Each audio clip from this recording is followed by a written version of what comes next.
안녕하세요, 아영이 아빠입니다. 오늘은 20년 전세 아파트 550개를 공유합니다. 드디어 서울주택도시공사에서 제39차 장기전세주택 입주자 모집 공고를 게시했어요. 장기전세주택은 말 그대로 전세 아파트입니다. 무려 20년간 월세 걱정 없이 쭉 전세로 살 수 있어요. 저희도 신청할 생각이라 참 숨기고 싶은 공고입니다. 장기전세주택은 임대주택의 여러가지 종류 중 보증금이나 집 크기, 소득, 자산 기준을 봤을 때 최상층에 위치하고 그만큼 경쟁이 치열해요. 지난 38차에서 아영이네는 서류도 못 내보고 탈락했단 말이죠. 당첨되신 분들이 너무 부럽습니다. 이번에는 77개의 단지에서 550세대를 모집하고 강남, 강동, 강북, 강서, 구로, 금천, 노원, 마포, 서초, 성동, 성북, 송파, 양천, 영등포, 은평, 중랑구에 위치합니다. 무려 114형, 방 4개도 있어요. 보증금은 5억 9,625만원.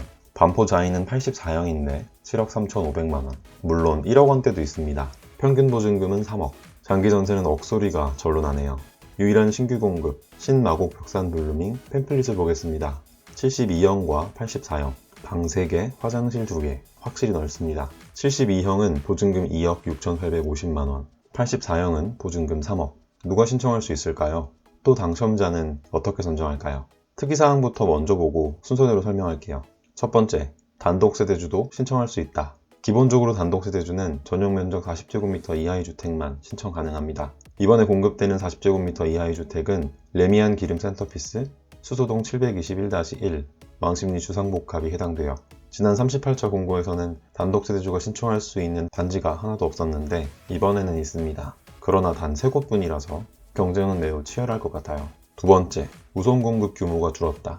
우선 공급은 최초 신규 모집처럼 대규모로 모집을 할 때 일정 비율만큼 발생해요. 그런데 이번에는 100세대 이상 대규모로 모집하는 단지가 없죠. 따라서 우선 공급 인원도 29세대, 굉장히 소수해요.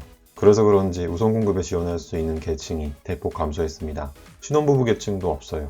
일반 공급, 불리한 대점 경쟁을 해야겠네요. 자, 이제 신청 자격을 보겠습니다. 공고일 현재 서울에 거주하는 무주택 세대 구성원으로서 소득, 부동산, 자동차 보유 기준을 충족하는 사람. 장기전세주택은 총 자산이 아닌 부동산이 심사 대상입니다. 쉽게 설명하면 금융자산을 보지 않아요. 즉, 통장에는 10억, 주식은 100억, 전부 관계없습니다. 부동산, 건물과 땅만 없으면 돼요. 또 무주택 세대 구성원이란 단어는 세대원 전원이 주택을 소유하고 있지 않은 세대의 구성원, 즉 등본에 있는 사람 전부가 무주택자여야 해요. 따라서 장기전세주택은 등본상 세대 구성원 전원이 무주택자여야 합니다. 이제 세부 기준을 살펴볼게요. 집 크기에 따라 기준이 다릅니다. 전용면적 60제곱미터 이하, 85제곱미터 이하, 85제곱미터 초과. 부동산과 자동차 기준은 동일해요. 부동산은 2억 1,550만원 이하, 자동차는 2,764만원 이하. 소득 기준만 다릅니다. 전용면적은 여기를 보면 돼요. 신청 유형 72, 84, 59. 전용면적 60제곱미터 이하는 도시근로자 가구당 월평균 소득의 100%, 1인 가구는 264만 5,147원입니다.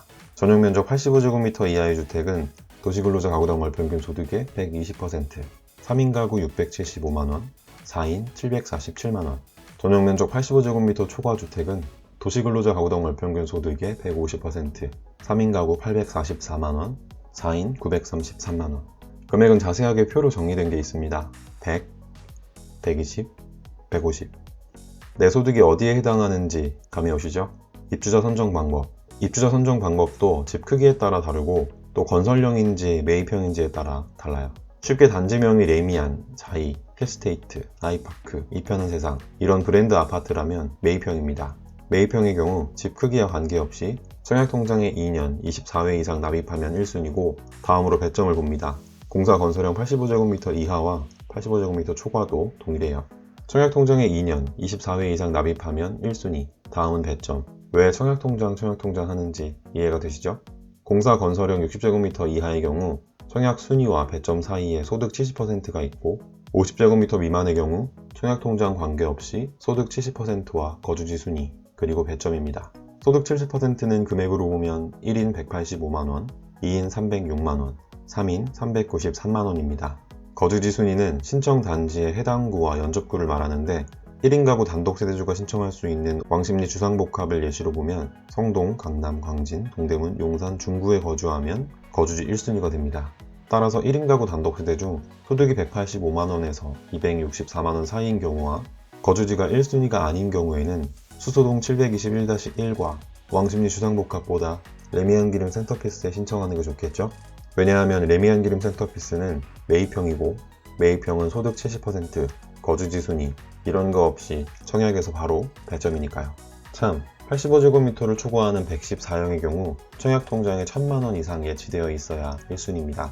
방 4개, 114형은 청약통장 금액 제한도 있어요. 공통적으로 배점 다음은 미성년 자녀수, 마지막은 추첨입니다. 이제 배점을 볼게요.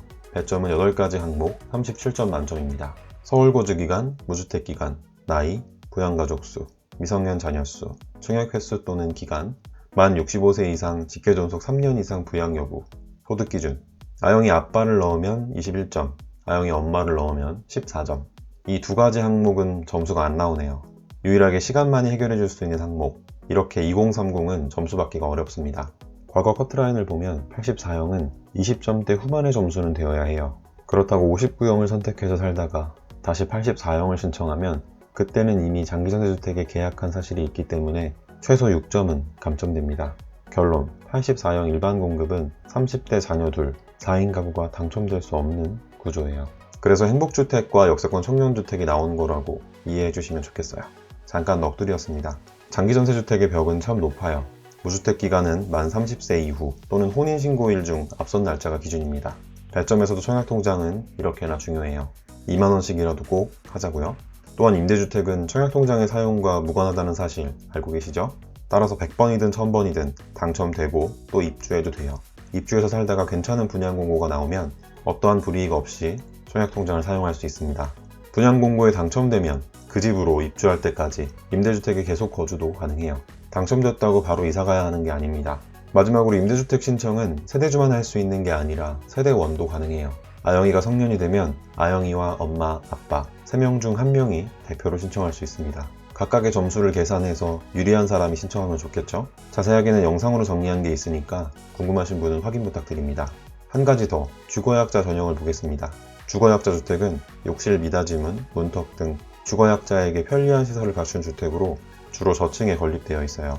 고령자, 장애인, 유공자 6가지 자격 중 1개 이상의 자격을 갖추어야 신청 가능하고 따라서 상대적으로 경쟁률이 낮습니다. 이번 공고에서 주거약자는 총 82세대를 뽑고 배점에서 일반 공급과 큰 차이가 있습니다. 5가지 항목 13점 만점, 아영이네를 넣으면 8점, 일반 공급보다 확률이 높아졌어요. 영상으로 소개한 장기전세 84형 내부도 주거약자로 신청해서 당첨된 경우였습니다. 진짜 넓었는데 못 가게 돼서 아쉬웠어요. 이번에도 되면 좋겠는데 열심히 기도해야겠습니다. 접수는 12월 21일부터, 당첨자 발표는 내년 4월 30일, 입주는 내년 6월입니다. 접수는 공짜, 당첨되면 최대 20년 동안 전세로 살 수 있는 장기전세주택. 필요하신 분은 꼭 신청하자고요. 구독과 좋아요도 공짜인 거 아시죠?